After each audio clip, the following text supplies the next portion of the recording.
Hey there, welcome back to the LilWeird Podcast. I'm your host Jane, and today we're diving into something truly fascinating and a bit mysterious, the rich world of Philippine mythology.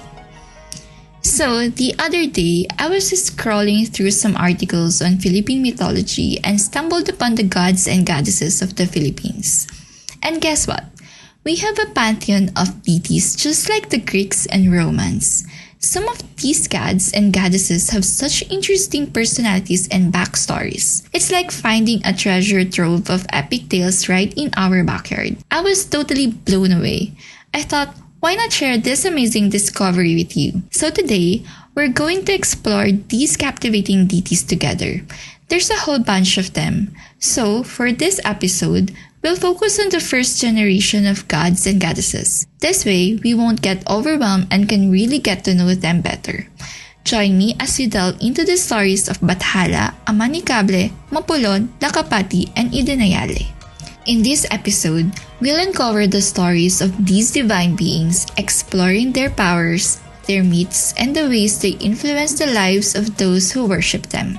So, grab your earphones and get ready to immerse yourself in the world of Philippine mythology. Let's unravel the mysteries of the gods and goddesses who have left an indelible mark on the cultural heritage of the Philippines. Stay tuned because this is an episode you won't want to miss. Before the arrival of Spanish colonizers, the Philippines was a land teeming with diverse cultures and spiritual beliefs. Much like the ancient Greeks with their Olympian gods, or the Norse with their pantheon of powerful deities, early Filipinos worship a host of gods and goddesses who ruled over various aspects of the natural and spiritual world. At the heart of these beliefs was animism, the idea that everything in nature, from the towering mountains to the flowing rivers, the whispering winds to the blazing sun, possessed a spirit or life force. This belief system gave rise to a complex and fascinating mythology where gods and goddesses were not just distant figures in the heavens but were intimately connected to the daily lives and surroundings of the people. The supreme deity of the Tagalog people, Bathala, also known as Bathalang May Kapal or Aba, was seen as the creator of the universe, a figure akin to Zeus or Odin, wielding immense power and wisdom. Bathala's domain was the sky, and he governed the natural world with the help of other deities, each with their own unique roles and stories. The name Bathala is derived from the Sanskrit word Batara, which means noble lord. This etymological connection reflects the influence of Hindu-Buddhist culture in pre-colonial Philippines, especially in the areas of language and religion. Over time, the term evolved to Bathala, embodying the highest god in the Tagalog pantheon and signifying his supreme status and reverence among the early Filipinos. Just as Bathala holds a central place in Philippine mythology, other cultures have their own supreme deities with similar roles and attributes. Bathala is often regarded as the king of the gods, holding dominion over all other deities and spirits. He is credited with creating the earth, sky, and everything that exists in the world. Bathala's role as a creator makes him a central figure in Tagalog cosmology. Bathala is also seen as a benevolent god who looks after humanity, providing them with protection and guidance. One of the primary myths involving Bathala describes how he created the world. According to the myth, Bathala lived in the heavens and was involved in a battle with a giant serpent called Ulilang Kaluluwa. After defeating the serpent, Bathala established peace in the heavens. Later, he met the bird god Amihan and the sea god Amanikable. Together, they created the earth and everything on it. Bathala's family and relationships with other deities are also integral to his story. He is often depicted as having several children who assist in governing the various aspects of the world. Mayari, the goddess of the moon and one of Bathala's daughters, she embodies beauty and resilience. Mayari shares a close bond with her father and often assists in matters of the night and celestial events. Tala, the goddess of the stars. Tala lights up the night sky and guides travelers. She is another of Bathala's daughters, representing guidance and hope.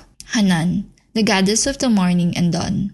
Hanan brings the new day and fresh beginnings. She is yet another child of Bathala, symbolizing renewal and light. In pre-colonial times, Bathala was worshipped by the Tagalog people through various rituals and offerings. Temples and altars were dedicated to him, and he was often invoked during important life events such as births, marriages, and harvests. Bathala's influence was pervasive, touching every aspect of daily life and ensuring the well-being of his people. Bathala is often symbolized by the sun and other celestial bodies, representing his supreme power and presence in the universe. The arrival of Spanish colonizers and the subsequent spread of Christianity significantly altered the religious landscape of the Philippines. Many indigenous beliefs and practices were suppressed or blended with Christian elements. Despite this, the legacy of Bathala remains an important part of Filipino cultural heritage and mythology. As we continue our journey through the pantheon of Philippine mythology, let's turn our attention to Amanikable, the formidable god of the sea. Known for his tempestuous nature, Amanikable played a crucial role in the lives of the early Filipinos, particularly those living along the vast coastlines of the archipelago. Amanikable, also known as Amansinaya in some accounts, is the Tagalog god of the sea. His domain is the vast and unpredictable ocean, which he governs with both power and ferocity. Amanikable is often depicted as a stern and sometimes vengeful deity, embodying the unpredictable and often dangerous nature of the sea. According to myth, Amanikable was once a peaceful deity who fell in love with a mortal woman. However, his love was unrequited, and the heartache turned his disposition sour. This emotional turmoil transformed Amanikable into a vengeful god who would unleash his storms and turbulent seas in fits of rage. Fishermen and seafarers held Amanikable in both awe and fear, believing that his mood swings could determine the fate of their voyages. They would offer prayers and sacrifices to appease him, seeking safe passage and bountiful catches. His wrath could be devastating, with stories of shipwrecks and drowned sailors attributed to his anger. Amanikable shares similarities with other sea deities from various cultures, reflecting a common human experience of reverence and fear for the ocean. In Greek mythology, Poseidon is the god of the sea, earthquakes, and horses. Like Amanikable, Poseidon is known for his temperamental nature, capable of both calm and violent seas. He wields a trident and commands all aquatic creatures, making him a powerful figure among the Greek gods. In Norse mythology, Njord is the god of the sea, wind, and prosperity. Unlike Amanikable, Njord is generally considered a benevolent deity, bridging wealth and calm seas to those who honor him. However, the wild and unpredictable nature of the sea is a common theme.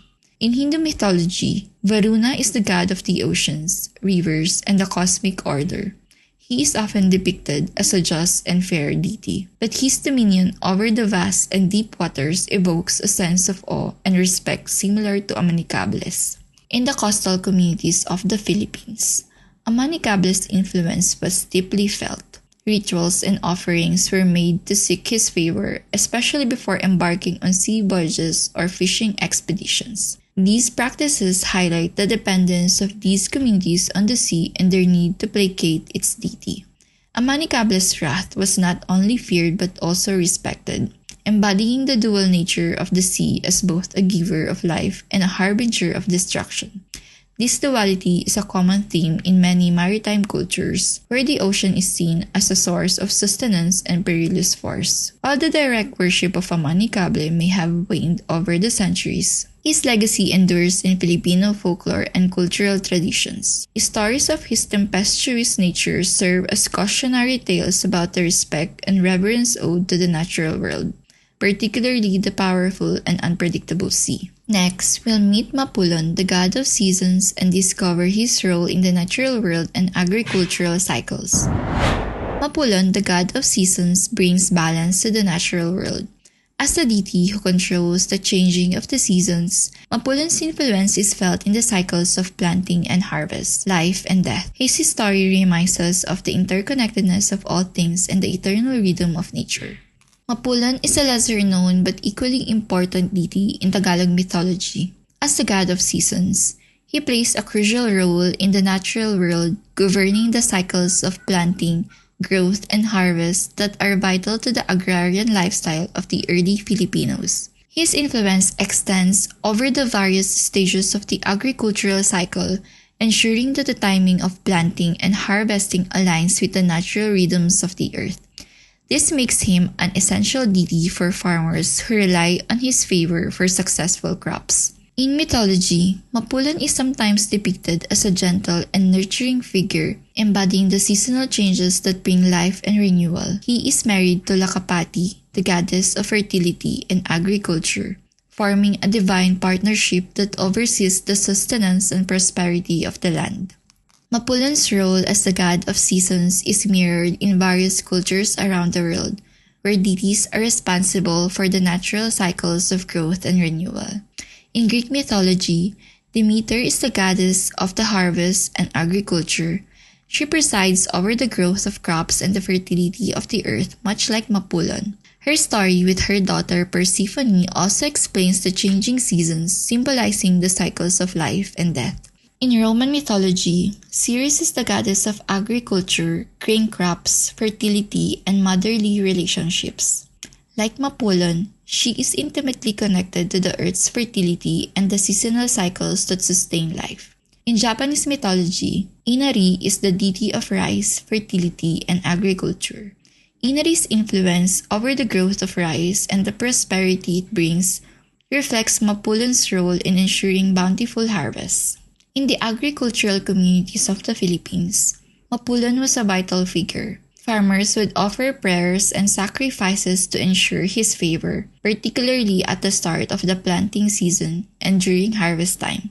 His blessings were sought to ensure that the crops would grow abundantly and be protected from natural calamities. Festivals and rituals dedicated to Mapulon often marked the beginning of the planting season and the end of the harvest. These ceremonies were not only acts of devotion but also communal celebrations that reinforced the cultural importance of agriculture and the seasons.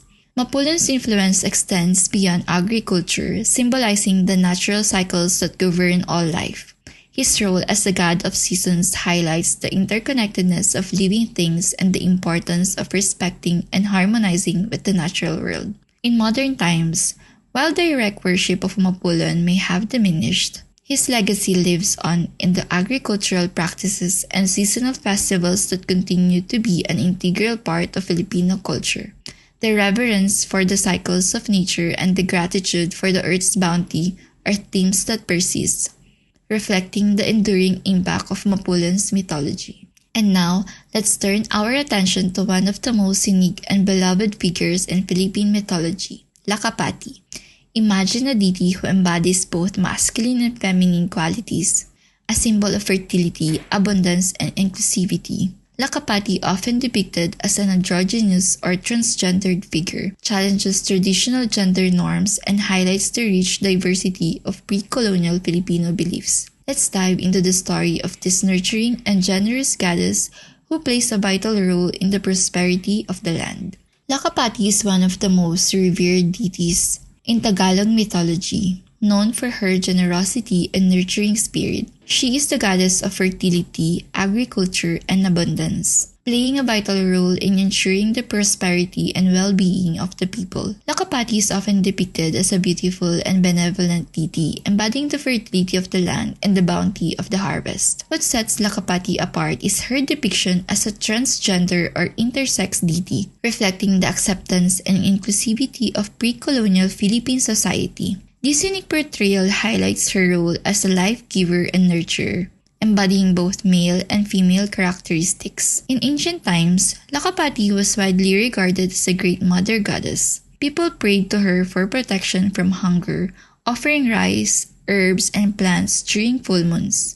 Statues and carved figures of Lakapati were carried and worshipped as symbols of reverence. This fluidity in gender representation reflects the absence of rigid gender binaries in the ancient Tagalog worldview. Descriptions of Lakapati's physical form vary, portraying her in different ways. Some depict Lakapati as a beautiful hermaphrodite, possessing both male and female characteristics. Others emphasize a more feminine appearance, highlighting the concept of embodying harmonious balance between genders. Lakapati is often depicted with a serene countenance and a nurturing demeanor, adorned with symbols of abundance and fertility such as ears of rice,